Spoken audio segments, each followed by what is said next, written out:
Good morning guys. Sama tayo sa Vespa Club of Las Piñas.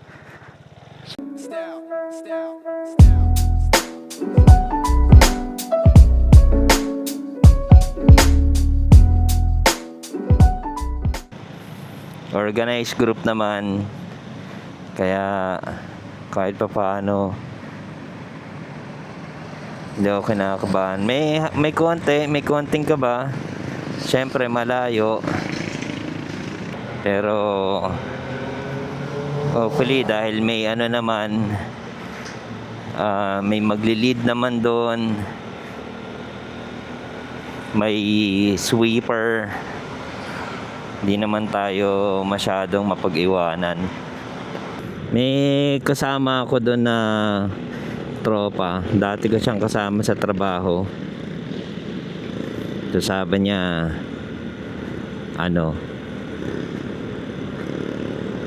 halalay daw siya.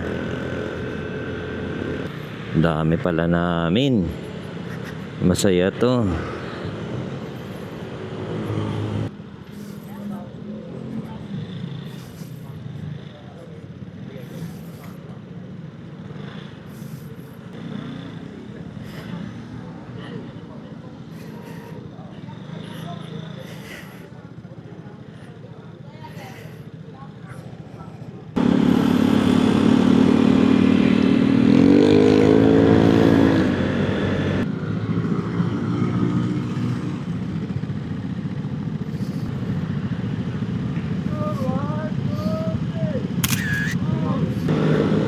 Sarap din ng group ride guys.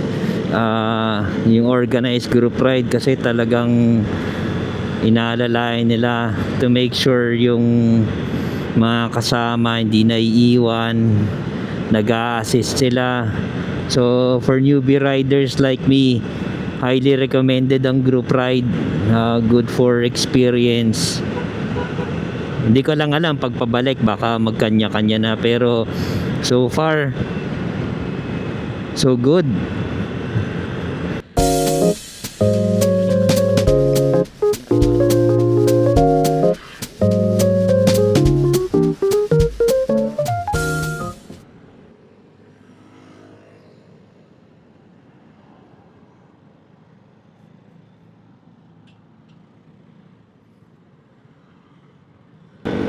Alright, here we go. Huminto doon. Nagpagas yung ibang kasama natin.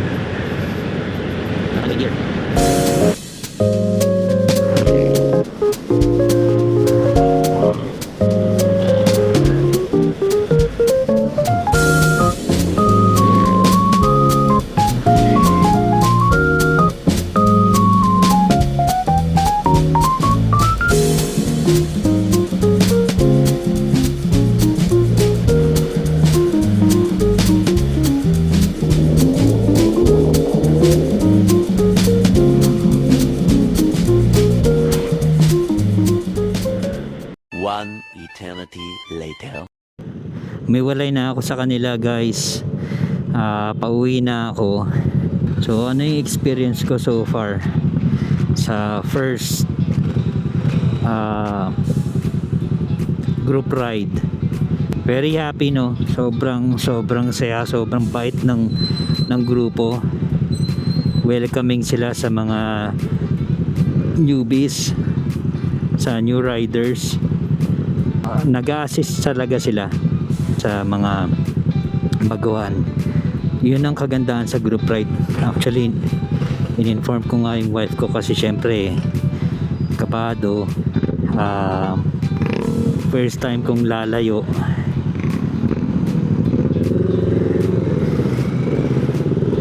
Alam niyo naman, hindi ako experienced rider.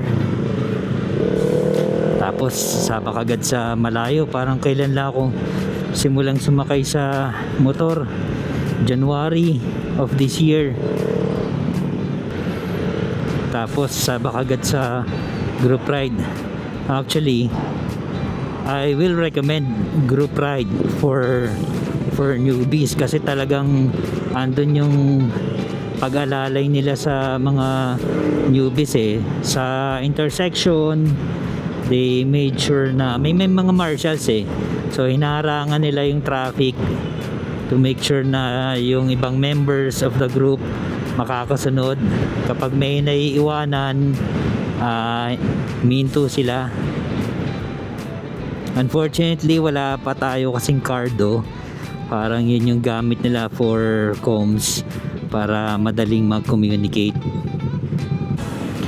Ano pa nga sila alam ko nag-Amadeo pa sila Sayang nga, kung alam kong mag-Amadeo pa sila, sumama pa sana ako. Sinamantala ko sana yung chance na makasama sa group ride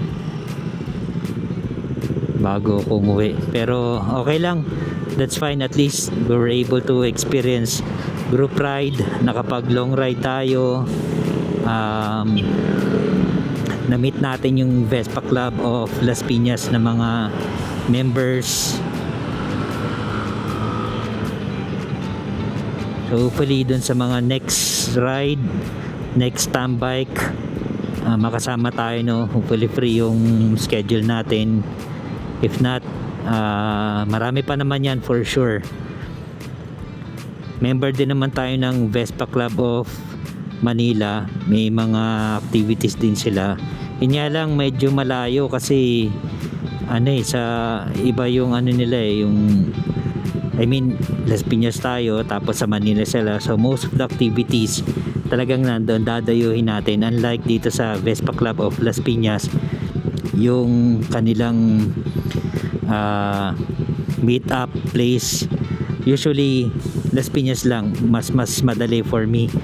Yun nga napag-usapan kanina, yung meet up place is now going to be in Unioil South Mall. It's just a few meters away dun sa bahay, kaya mas madali. So kung saan yung naging meet up place kaninang umaga, doon yung magiging meet up place in the future for any ganyan ride. So now that we were able to experience long ride, I would say I'm confident na lumayo, no, kahit mag-isa. For example, kunyari magka-Cabiang tunnel ako, babalik ng Tagaytay or Silang or Carmona. I think I'm confident sa long ride. Ang hindi pa is yung seated driving, kasi obviously it's a different experience dahil dun sa traffic, yung maneuvering dun sa mga tight spaces, yun yung mahirap Yun yung sabi ko nga sa kanila kanina during the ride, na I think okay naman ako dun sa straight line, kaya kong humabol. Ang challenge lang is maneuvering through tight spaces ng traffic, kasi ibang skill yun So you have to have full control of your bike, balance, in coordination with speed, brakes, plus of course your environment mo. Meron din mga ibang motor na trying to maneuver across the tight spaces. So kailangan medyo maingat ka din. You have to be aware of your surroundings sa city driving, kaya totally different experience siya. Kaya ang experience natin so far is itong mga usually long rides. Yung sa Imus, although it's not a long ride for me, malapit lang siya. Pag dumadaan ako ng Danghari, kasi it's usually a straight line, maluwag, so iba talaga siya. The most traffic na napagdaanan ko is yung Alabang Zapote Road. Gaya nga ng sabi ko, magandang practice ground yung Alabang Zapote Road. Kanina nabanggit ko dun sa group, dun ako nagpa-practice. Sabi nila sa akin, maganda yung Alabang Zapote Road for newbie riders. Pag nakayanan ko na daw mag-maneuver sa Alabang Sapote Road, for sure yung ibang areas wala nang problema para sa akin. Yung traffic, I think dito lang to sa Calax, yung mga papasok ng Calax papuntang expressway. Hindi tayo pwede dyan. That's for 400cc and above. So pag mga ganito, kahit terik ang araw, dahil mahangin, pag nagra-ride ka, basta hindi traffic, okay. Pero pag huminto ka because of traffic, expect mo ang init. Yan o, mahangin. What time is it? 11 o'clock. So hindi pa ito yung katerikan ng araw, pero mainit na to. Yung mga nakakwentuhan din ako doon kanina mahina lang talaga ako sa names. Bale, makikilala at matatandaan ko rin ang mga pangalan nyo next time. Wala pa nga akong gaanong tulog sa totoo lang, kasi halong anxiety na rin, to be honest. Parang kanina nung patulog ako, hindi ako mapakali. Konti pa nga ng tulog siguro wala pang 3 oras tulog ko kasi syempre nandun din yung takot, kaya ko na ba? Lagi kong tinatanong sa sarili kaya nung nakaraan kaya ko na ba? Ganun kalayo. Ang mga concern ko is yung ngawit, pagod, ngawit sa braso, ngawit sa likod, kasi syempre wala kang sandalan tapos malayo, natakot ako sa traffic, hindi pa ako sanay, aksidente, ang daming pumapasok sa isip kaya nandun pa yung anxiety, pressure na din, given na yung mga kasama ko experienced rider.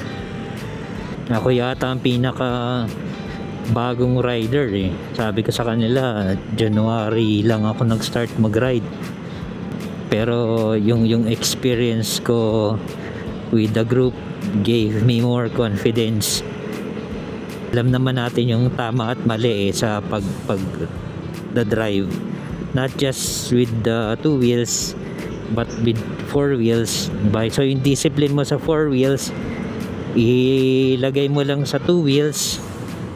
Plus be more, I would say, attentive to your surroundings, mas alert, and I think you'll be fine. Di na nga ako masyado nakapag-vlog kanina kasi syempre focus ako dun sa pagdadrive. Ayoko naman mapag-iwanan, ayokong maging cause ng delay. So tutok lang ako sa sa pagdadrive, kaya hindi ako masyadong nakakapagkwento. But this time kasi solo na lang akong umuwi.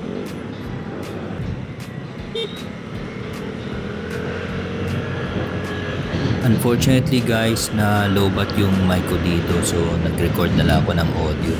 So I think that's it for today. Maraming salamat sa mga umabot hanggang sa last part ng video. Favor naman pa like and please do subscribe. It helps a lot. So yeah, till the next vlog. Maraming salamat uli. Ride safe everyone. I'll see you again soon.